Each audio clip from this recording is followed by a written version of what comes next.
What's up, everybody? My name's Trey. This is Ramsey. Welcome back to Better Days Sports. And we have a good one coming at you today as basketball season is upon us. And we thought, what's a better way to start off basketball season than going over a top 5 list? Because, there's nothing more basketball than a top 5 list, especially because some of y'all are not going to like the people on my list. But if you are new to the channel, make sure you hit the subscribe button and notification bells to get notified every time I post a video. And leave a comment in the comment section down below how you feel about our top 25 list.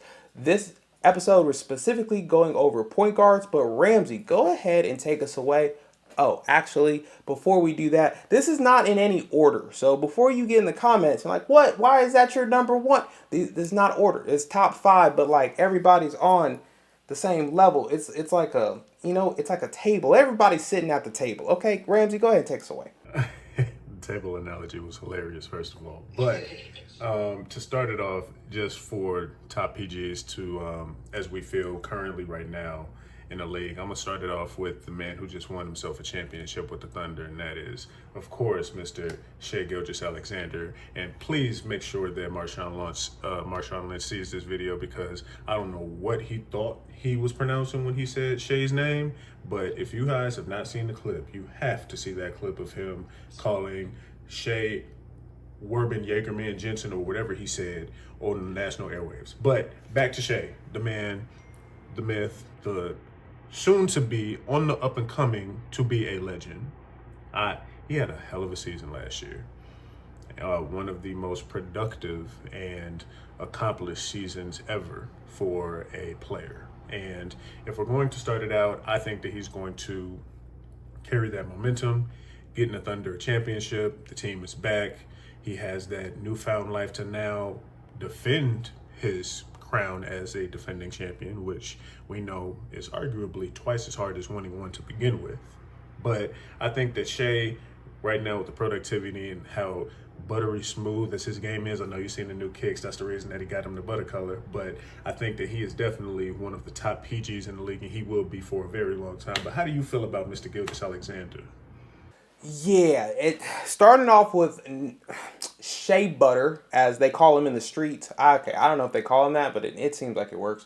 But Shea Butter himself is why would he not be in your top 5? If you don't have Shea in your top 5, you might slightly be confused or you don't watch basketball. I feel like he's going to have another really good season. He has basically everybody on his team coming back, and I feel like the players on his team are also going to take leaps. So with everybody improving on such a young team and really the monster that Shai was last year, I definitely see that continuing into this coming season. And I know for some people, they absolutely hate that because the foul baiting is still there. I'm not going to lie to you, but if the man gets buckets, he gets buckets. You can't get mad at him because people can't help but guard him. So look, obviously top 5, I think that's pretty easy. Going into number 2, and we have a lot of the same players on our list because, well, if they're great, they're great. They're going to be on your list too. At number 2, we have Steph. Prolific scorer, best shooter we've ever seen. Not only off ball, off dribble, coming off of screens, at the free throw line. Look, the man's an absolute monster. It seems like he doesn't age because he has a timeless, what do we call that? It's not a craft. It's not a profession. Effortless game. Yeah, no, not he's effortless. Basically Steffortless. Steffortless. I like that one. Okay, Steffortless. The Stephinator. He look. If you can shoot, you can play basketball for a very, very long time. And Steph is still doing that at a high level. And if you don't know, they basically made a rule specifically for Steph. It's called this new high five rule, where if you hit his hand at any point in time while he's shooting, it is a foul. So I can only imagine how many free throws this man is going to get, because I felt like for the last couple years, he's absolutely been getting hacked after he shot the ball because they've been trying to attack his hand and things of that nature. But I definitely feel like Steph is going to continue to be a top 5 point guard in this league, not only because of his team, but just simply how great he is individually. But how are you feeling about Steph? I mean, this is Chef Curry. This is Mr. Curry, the Steffortless assassin himself. However you want to name him, we know his We know his name, we know his game, we know what he's about. We know he is one of the greatest of all time. We know he is the greatest shooter that this galaxy has ever seen. It is more a testament to how efficient he continues to be as a player to play at that high level as long as he has been, similar to how consistent LeBron has been playing at the level that he has. But I don't think that we understand, how great Steph is and the age that he is and how efficient he is at the age that he is. Steph should not be doing some of the things that he is doing right now at his age, because as we see the great shooters of yesteryear, they definitely saw a dip in productivity as their careers went on. Ray Allen saw a dip when he left Boston. Well, he saw a dip when he left Milwaukee. And then when he left Seattle to go to Boston, he saw another dip. But it's more so a testament to how efficient that Steph is as a shooter. And if we had any doubt on whether or not he was still that guy, I'm sure that we do not have to revisit the Olympics, where he took over the Olympics and proved to everybody that he is arguably the best basketball player on this planet. Because when LeBron and Kevin Durant and Joel Embiid are sharing the court with you and you're on the same team and they're deferring to you saying, hey, you got it. Oh, okay. That says a lot to me. A lot to me. But moving down on our list, I think that there's a person that is up and coming in the league that should deserve more recognition and more respect on his name, because, I have him, even though this is in no particular order, he's in my top 3 right now. But right now, I think we need to discuss the man by the name of Cade Cunningham, point guard for the Detroit Pistons. Now, I don't know if you guys have been watching Detroit basketball over the past couple of years. It has not been great, but last year and a little bit the year before last, Cade and that team has started to gel. They went to the playoffs last year. They actually made New York sweat a little bit. And it might be safe to say that Detroit basketball is back. And I don't want to crown him too early, but he may be the biggest threat to the point guard crown right now that is not named Shai Gilgeous-Alexander. But how do you feel about Mr. Cade Cunningham and his Detroit Pistons? I 1000% agree. But yeah, we kind of see the transition of the guard when it comes to big point guards. And not only big point guards, but playmakers, scorers, 3-level scorers at that. I feel like Cade's really going to take this jump this next season, because last season really left a sour taste in his mouth. Because if you watch the playoffs at all, how they lost, and sure, people will say you can't equate a loss to one specific play. But down the stretch, Cade had some really bad turnovers that really gave away some games that they could have won in the playoffs. And I feel like that sour taste that he had this offseason is going to create a different type of animal, especially because now the Pistons have their identity, which is Cade is our best player. We're going to put shooters, some other playmakers around him, and we are just going to be hard-nosed on defense, but we are going to live and die by Cade. So I can definitely see, with more responsibility in Cade's hands, and like I said, the sour taste that he had this offseason, I think like Cade's going to definitely make the jump, and it's going to see a beautiful thing to watch, because Cade's game is not I only shoot threes or I only pass the ball. He has legit fundamentals. I'm beating you off the dribble with 2 dribbles and pulling up because I'm a bigger guard and I can score over the top of you. So I can't wait to watch this season and just watch Cade come into that next level. Next up, we have who I think is one of the most underrated players in the league, in Trae Young. Everybody wanted to equate him to Steph Curry, which, yes, their games are somewhat similar, but they are not the same player in any capacity. I feel like he is greatly undervalued because he is still with the Hawks. They have not given that man much of any help, or the help that they do get him, they just cannot seem to stay healthy, or they don't gel together. But I think Trae Young is going to make a statement this year, hopefully with a healthy Hawks team, maybe make some rumblings in the playoffs where you're like, oh, yeah, Trae Young has been averaging 20 and 10 consistently over his career, and I think it's going to be really cool to see hopefully Trae Young this year get the flowers that I really think that he deserves. But who do you have next up on your list, actually? Well, it's actually funny because I guess you could say that we could say great minds think alike because I think that Trey Young deserves a lot more respect in this league than he has been given. And it looks like Atlanta has finally answered his pleas for help in the additions of Kristaps Porzingis and Nickeil Alexander-Walker, as well as Luke Kennard. So they are starting to at least make the attempt to say that we are going to start this trend of building around our franchise cornerstone. And I mean, respectfully, he is a franchise cornerstone. He's led the league in assists on more than one occasion. He is known as Ice Tray because of his clutch gene and silencing crowds, most notably Madison Square Garden for touchy reasons, and Wells Fargo Arena as recent as 2021, but those are very touchy situations in playoff series for those respective teams. No shade to the Sixers, but we can move past that at all. But yes, since I have a Hawks jersey on, I definitely have to be petty to a certain extent. But yes, I'm going to definitely show respect to Ice Trader Gang because he should be considered one of the top 5 point guards in our game. And he should continuously prove to you guys as far as this season and beyond on just how important he is to not only the Hawks, but to the game of basketball. Because he is a pass first point guard who can shoot the lights out. Steph Curry is a shoot first point guard who can pass. But Trae Young will give you 15 assists and he'll still give you 30.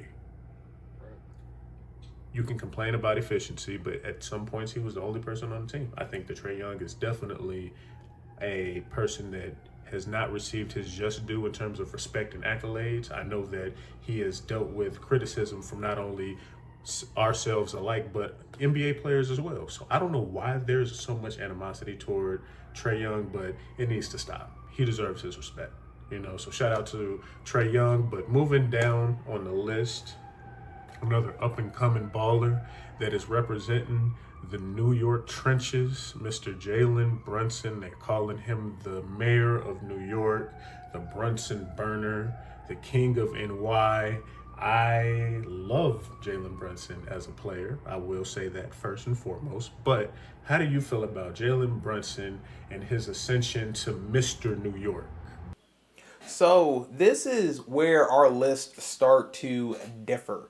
So I actually don't have Brunson on my list, and the only reason I don't have him on my list for this upcoming season is I feel like with the depth that they added onto their team, Brunson is going to take less of a role in terms of he's not going to be like the prime scorer on the team. He's not going to have the ball in his hands 97% of the time, and he's also not going to play every minute of every game now that Tibbs is gone. So I actually didn't have him on my list. I feel like he's still going to have a very good season, but I feel like the ball is going to be in other people's hands throughout the game, not just Brunson's. He might still be the clutch player of the year because he's going to be the one taking the last shot. I feel like his numbers might dip a little bit just because I feel like now he actually has some help when it comes to the rest of the cast on his team. So like I said, I don't have him on my list, but I guess why did you put him, so far on yours? Because without Jalen Brunson, we wouldn't be talking about the New York Knicks.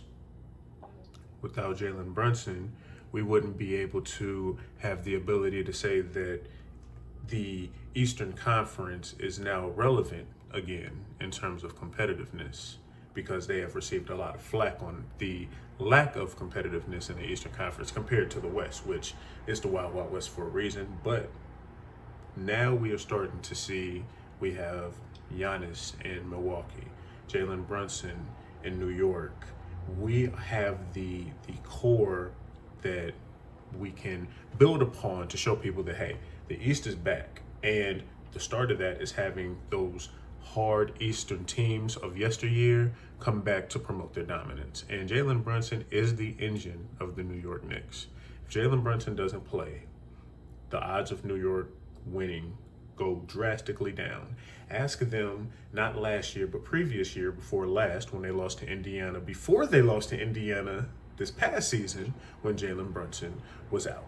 So I'm just saying that the numbers add up, and he's one of those players that you have to play him, you have to double him, and you have to hope that he makes a mistake. And that alone, I think, deserves credibility for him to be considered one of the best point guards in the league. He is very efficient in the way that he scores, and he is very efficient in the way he leads the offense. And if you can average 20 and 8 and elevate that to 30 plus in the playoffs, need I say more? I'm not mad at it at all. I just don't have him on there. I think his production's gonna slip a little bit. So who I have instead of Brunson is actually Luka. I feel like this may be an MVP caliber season for Luka.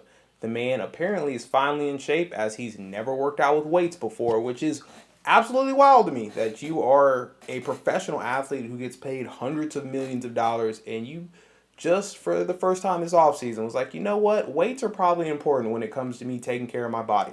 So I feel that maybe LeBron's Jedi mind tricks of like taking care of your body, caring about yourself may have seeped into Luka a little bit. And this may be the most athletic we will see Luka since like his rookie year.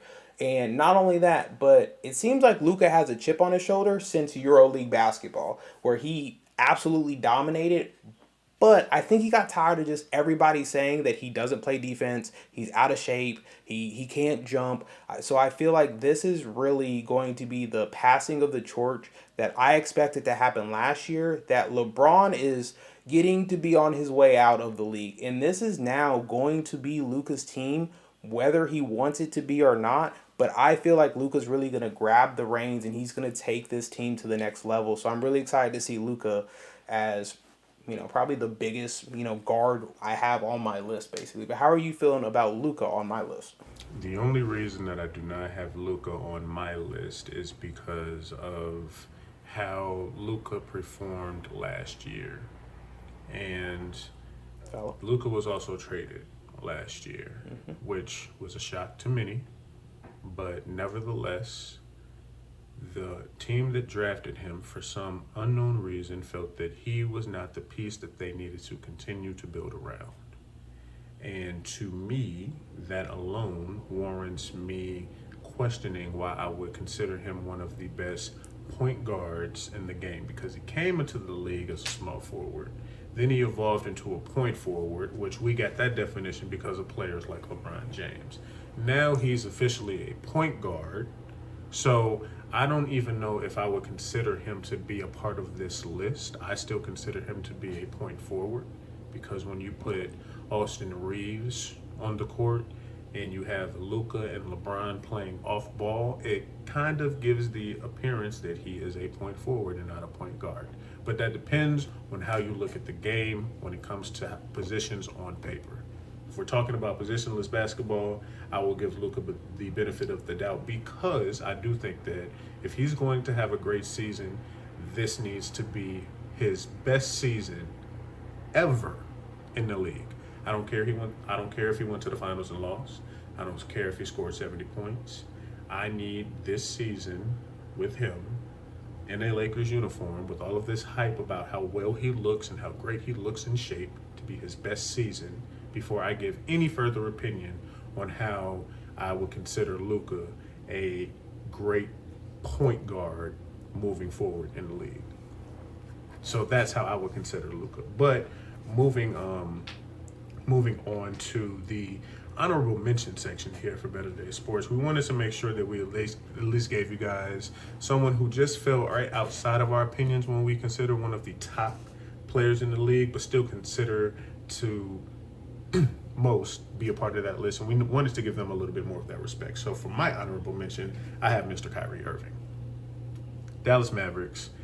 I think we already know what Kyrie Irving's resume looks to date. Ring to his resume, couple of finals appearances, best handles in the league, one of the best pure scorers in the league. Watching Kyrie play is like poetry in motion. It's like you just hear Mozart playing in the background when you're just watching him just break down the defender. He's one of the smoothest players in the league. Rod Strickland is his godfather, so we know where his tutelage of handles were established at an early age. Kyrie Irving is one of the most important pieces to NBA basketball as we know it, because while they try to give him a bad reputation on some of his outside views off the court, if we look at what he does on the court and how people have viewed him and spoken of him on the court, he definitely deserves an honorable mention as one of the best point guards in the league, hands down. But I know that honorable mentions kind of differ. So who do you have as your honorable mention in the best point guards in the game? Yeah, so for my honorable mention, this is more of a I'm buying stock in this player because I see the talent that they've put on up until this point in time. Now, will that manifest into them being, a top 5 point guard in the league? Maybe if they can actually win some games this year, but I actually have LaMelo as my honorable mention. I see the talent as apparently LaMelo keeps on growing. They said he's like 6'8" now. So LaMelo has the game of an AAU player that just happened to make it to the NBA.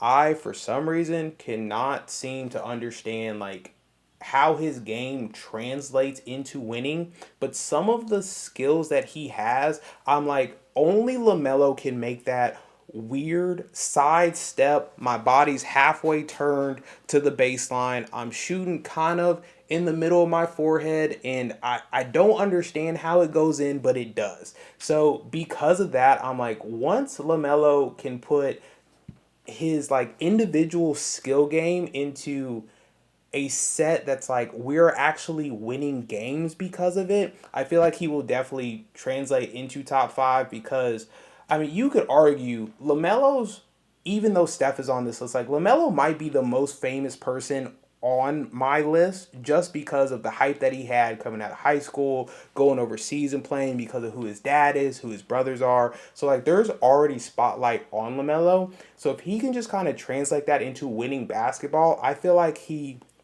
is going to skyrocket not only in popularity, but the skills that are on display that we can talk about, like saying, oh, LaMelo might really be the most skilled point guard we have in the league just because the things that he does are completely unorthodox. But how do you feel about LaMelo in my top? I think LaMelo is a very talented guard. I think LaMelo is a very prominent and much needed face of the league because of how eccentric he can be. His tattoos, his flair, the way he plays the game, and the way he lives life are synonymous. It's a lot of flair, it's a lot of flash, but it's beautiful to see. It's fun, it's exciting, it gets you on the edge of your seat. And those Charlotte announcers are something else. I mean, watching LaMelo play on top of the Charlotte announcers, it's like, wow, okay, is this Six Flags? I mean, yeah, really. It's more so a testament to how exciting that they are and how it is. But I think when it comes down to LaMelo, I just need to see more from him. I know it's more so his numbers are very gaudy, they're very flashy, but they don't amount to much. They don't amount to anything.